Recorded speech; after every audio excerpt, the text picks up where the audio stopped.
Assalamualaikum warahmatullahi wabarakatuh. Yang terhormat Bapak Dr. Irfan Hilmi SEMM. Perkenalkan, nama saya Winarto, mahasiswa dari Universitas Putra Bangsa, Kabupaten Kebumen. Di sini saya akan mempresentasikan proposal penelitian saya yang berjudul Pengaruh Gaya Kepemimpinan, Disiplin Kerja, dan Karakteristik Pekerjaan terhadap Kinerja Pegawai Non-ASN pada Satuan Polisi Pamung Praja Kabupaten Kebumen. Fenomena penelitian. Ketidakdisiplinan karyawan terjadi karena terdapat indikasi masih lemahnya sistem yang mengatur tentang kedisiplinan karyawan. Sistem tersebut antara lain model presensi yang digunakan, pengawasan dari pimpinan terhadap kedisiplinan karyawan, serta sanksi yang akan diterima oleh karyawan apabila mereka tidak disiplin. Belum optimalnya kinerja dapat dilihat dari presentase karyawan yang tidak masuk kerja tanpa alasan. Tidak masuk kerja tanpa alasan merupakan indikasi dari ketidakdisiplinan karyawan dalam mematuhi peraturan yang telah ditetapkan. Hal ini tentu berpengaruh terhadap kinerja karyawan. Latar belakang. Sumber daya manusia berkualitas merupakan salah satu yang sangat penting pada sebuah organisasi atau institusi dalam mencapai tujuan. Kualitas sumber daya manusia berdasarkan profesionalitas, kapabilitas, dan akuntabilitas tentu akan dapat memajukan organisasi atau institusi sebagai wadah dalam mengurangi faktor stres pada pekerjaan yang dilakukan pegawai.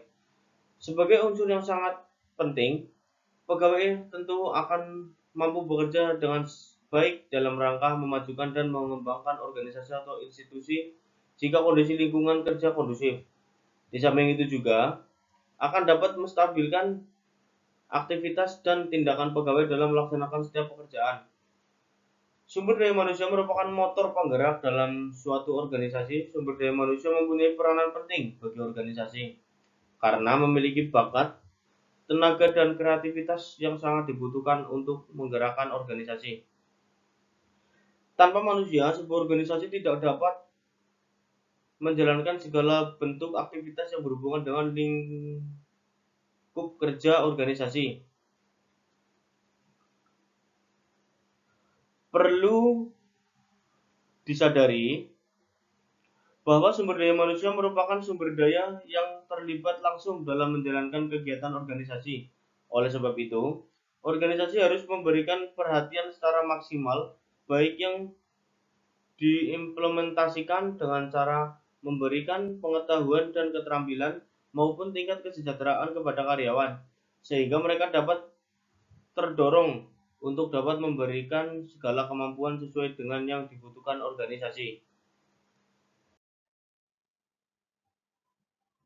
Satuan Polisi Pamung Praja Kabupaten Kebumen dipimpin oleh seorang Kepala Satuan Polisi Pamung Praja Kabupaten Kebumen yang bertanggung jawab kepada Bupati Kebumen melalui Sekretaris Daerah Kabupaten Kebumen, karena Kepala Satuan Polisi Pamung Praja Kabupaten Kebumen merupakan jabatan struktural, sehingga jabatan tersebut dapat sewaktu-waktu berganti dengan sifat, pola pikir, cara bertindak, dan dasar pendidikan yang berbeda-beda.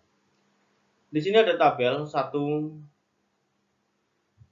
rekapitulasi absensi pegawai non-ASN Satuan Polisi Pamung Praja Kabupaten Kebumen bulan Januari sampai November 2024.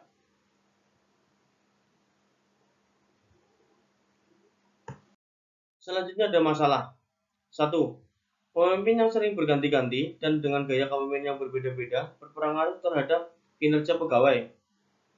Yang kedua, masih sering terjadi anggota non-ASN pada Satuan Polisi Pamung Praja Kabupaten Kebumen yang terlambat hadir atau bahkan tidak melaksanakan tugas yang diperintahkan oleh pimpinan. Yang ketiga, karakteristik pekerjaan pada Satuan Polisi Pamung Praja Kabupaten Kebumen bervariasi. Ada yang membutuhkan keahlian keterampilan khusus, ada yang membutuhkan fisik yang bagus, dan ada pula yang membutuhkan ketelitian serta kecermatan dalam mengerjakannya. Rumusan masalah. 1. Bagaimana pengaruh gaya kepemimpinan terhadap kinerja pegawai non-ASN pada Satuan Polisi Pamung Praja Kabupaten Kebumen? Yang kedua, bagaimana pengaruh disiplin kerja terhadap kinerja pegawai non-ASN pada Satuan Polisi Pamung Praja Kabupaten Kebumen? Yang ketiga, Bagaimana pengaruh karakteristik pekerjaan terhadap kinerja pegawai non-ASN pada Satuan Polisi Pamor Praja Kabupaten Kebumen. Yang keempat, bagaimana pengaruh gaya kepemimpinan, disiplin kerja, dan karakteristik pekerjaan secara bersama-sama terhadap kinerja pegawai non-ASN pada Satuan Polisi Pamor Praja Kabupaten Kebumen. Batasan masalah. Penelitian ini hanya berkaitan dengan kinerja, gaya kepemimpinan, disiplin kerja, dan karakteristik pekerjaan pegawai non-ASN pada Satuan Polisi Pamor Praja Kabupaten Kebumen. Responden dalam penelitian ini adalah pegawai non-ASN pada Satuan Polisi Pamor Praja Kabupaten Kebumen. Secara teoritis, penulis sangat berharap agar hasil penelitian ini dapat berguna dalam memberikan suatu gambaran dan pengetahuan kepada pembaca mengenai pengaruh gaya kepemimpinan, disiplin kerja, dan karakteristik pekerjaan terhadap kinerja pegawai. Secara praktis, penelitian ini juga diharapkan menjadi suatu masukan yang bermanfaat bagi Satuan Polisi Pamor Praja Kabupaten Kebumen agar mengetahui pengaruh-pengaruh gaya kepemimpinan, disiplin kerja, dan karakteristik pekerjaan terhadap kinerja pegawai non-ASN, sehingga dapat lebih baik dalam melakukan upaya untuk meningkatkan kinerja sesuai tugas pokok dan fungsi untuk memberikan pelayanan kepada masyarakat. Yang selanjutnya adalah kajian pustaka. 1. Gaya kepemimpinan adalah kemampuan untuk mempengaruhi, menggerakkan, dan mengarahkan suatu tindakan pada diri sendiri, pada diri seseorang atau kelompok untuk mencapai tujuan tertentu pada situasi tertentu. Yang kedua, disiplin kerja adalah suatu alat yang digunakan para manajer untuk berkomunikasi dengan karyawan agar mereka bersedia untuk mengubah suatu perilaku serta sebagai suatu upaya untuk meningkatkan kesadaran dan kesediaan seseorang mentaati semua peraturan perusahaan dan norma-norma sosial yang berlaku. Yang ketiga ada karakteristik pekerjaan atau job karakteristik. Adalah atribut dari tugas pegawai dan meliputi besarnya tanggung jawab, variasi tugas, dan sejauh mana pekerjaan itu sendiri memberikan kepuasan. Yang keempat, kinerja adalah kesediaan seseorang atau kelompok orang untuk melakukan sesuatu kegiatan dan menyempurnakannya sesuai dengan tanggung jawab dengan hasil seperti yang diharapkan. Yang selanjutnya ada penelitian terdahulu.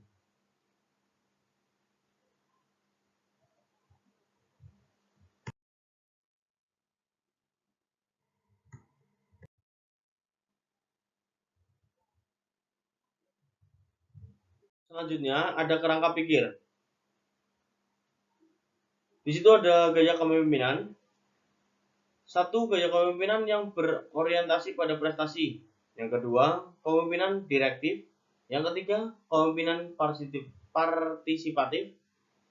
Yang keempat, kepemimpinan suportif. Selanjutnya ada disiplin kerja. 1.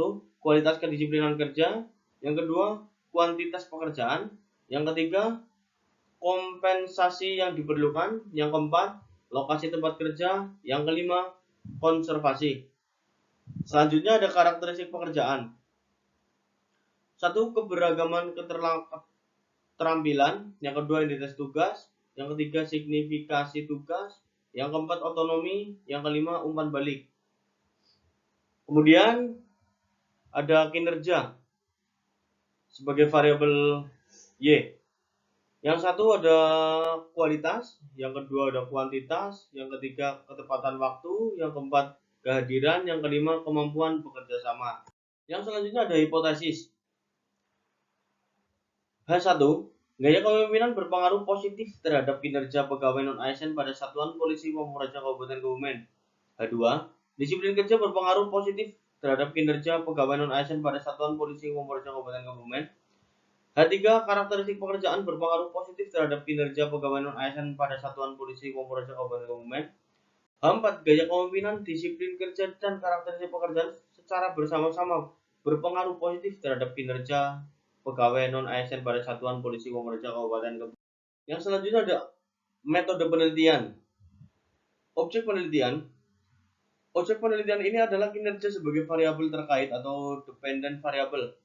Gaya kepemimpinan, disiplin kerja, karakteristik pekerjaan sebagai variabel bebas, independent variable. Subjek penelitian adalah pegawai non-ASN Satuan Polisi Pamor Praja Kabupaten Kebumen. Variabel penelitian. Variabel bebas atau independent variable. Variabel bebas adalah variabel yang mempengaruhi variabel terkait, baik yang pengaruhnya positif maupun yang pengaruhnya negatif. Sebagai variabel bebas dalam penelitian, ini antara lain gaya kepemimpinan X1, disiplin kerja X2, karakteristik pekerjaan X3.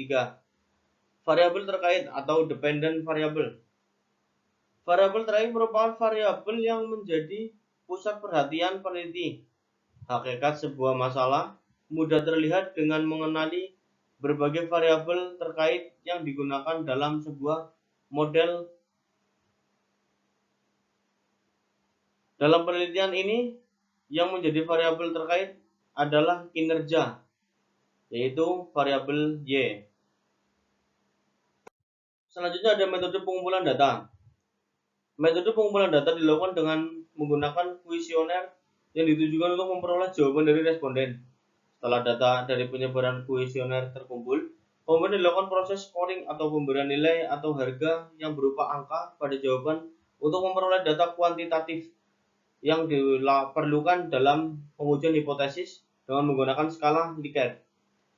Jawaban setiap item, instrumen menggunakan skala Likert mempunyai graduasi dari sangat positif sampai sangat negatif yang dapat berupa kata-kata antara lain. Sangat setuju diberi skor 5, setuju diberi skor 4, ragu-ragu diberi skor 3, tidak setuju diberi skor 2, sangat tidak setuju diberi skor 1. Untuk keperluan analisis kuantitatif dalam penelitian ini, maka jawaban tersebut dimodifikasi sebagai berikut. Sangat setuju diberi skor 4, setuju diberi skor 3, tidak setuju diberi skor 2, dan sangat tidak setuju diberi skor 1. Penggunaan modifikasi skala Likert ini dimaksudkan untuk menghilangkan kelemahan yang dikandung oleh skala 5 tingkat. Menurut Hedy 2004-20 dikatakan sebagai berikut. Kategori undecade itu mempunyai arti ganda, bisa diartikan belum dapat memutuskan atau memberi jawaban, atau menurut konsep aslinya. Bisa juga diartikan netral, setuju, tidak setuju, sangat tidak setuju, atau bahkan ragu-ragu. Tersedianya jawaban di tengah menimbulkan kecenderungan menjawab ke tengah atau central tendency effect. Maksud kategorisasi jawaban SS, S, TS, STS adalah terutama untuk melihat kecenderungan jawaban responden ke arah setuju atau tidak setuju. Nilai dari setiap jawaban responden merupakan modifikasi dari skala Likert. Itu bila menjawab sangat setuju sama dengan 4, setuju sama dengan 3, tidak setuju sama dengan 2, dan sangat tidak setuju sama dengan 1. Yang selanjutnya ada populasi dan sampel. Populasi yaitu sekelompok orang, kejadian atau segala yang mempunyai karakteristik tertentu. Penelitian ini merupakan penelitian sensus di mana seluruh populasi menjadi sampel. Menurut Ari Kunto 2008-116, penentuan pengambilan sampel sebagai berikut. Karena sampel lebih dari 100, maka sampel yang diambil 20% sampai 25% dari total pegawai non-ASN pada Satuan Polisi Pamekasan Kabupaten Kebumen yang berjumlah 162 orang, yaitu supaya sampel yang diambil 40 orang. Yang selanjutnya ada alat analisis data. Teknik analisis diuji dengan menggunakan uji hipotesis simultan atau uji F dan uji hipotesis parsial atau uji T. Analisis kualitatif. Data yang dikumpulkan melalui teks, wawancara, observasi, atau dokumentasi. Yang selanjutnya, di sini ada kuesioner penelitian pengaruh gaya kepemimpinan, disiplin kerja, dan karakteristik pekerjaan terhadap kinerja pegawai non-ASN pada Satuan Polisi Pamekasan Kabupaten Kebumen. Ini adalah kuesioner penelitian dari saya. Ini ada gaya kepemimpinan, ada 5 item. Untuk disiplin kerja ada 5 item juga. Yang ketiga ada karakteristik pekerjaan, ada 5 item juga. Dan yang terakhir ada kinerja, ada 5 item juga. Demikian presentasi dari saya. Apabila ada tutur kata atau kesalahan yang saya sampaikan dari awal sampai akhir saya mempresentasikan, Saya mohon maaf sebesar-besarnya. Wassalamualaikum warahmatullahi wabarakatuh.